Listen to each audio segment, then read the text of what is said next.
L'objectif de l'exercice est de déterminer, grâce à l'expérience qui est ici, la distance entre l'objet et l'écran, distance notée grand D. Pour cela, un émetteur émet une onde sonore à l'instant t égale 0 secondes.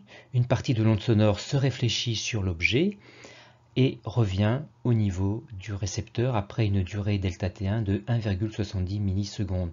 Mais une autre partie de l'onde sonore se réfléchit sur l'écran avant de revenir au niveau du récepteur, au bout d'une durée delta T2 égale à 4,10 millisecondes. On en déduit donc que la durée nécessaire pour parcourir la différence de chemin qui apparaît en vert ici est égale à la différence entre delta T2 et delta T1, soit 2,40 millisecondes, qui est donc aussi la durée pour que l'onde parcourt 2 fois la distance grand D, car il y a un aller et un retour.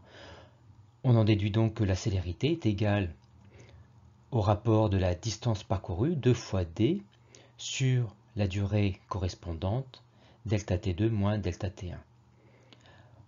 On souhaite isoler grand D. Dans un premier temps, on multiplie de chaque côté par le dénominateur, delta T2 moins delta T1. Et enfin, on divise les deux membres de l'égalité par 2 pour isoler grand D.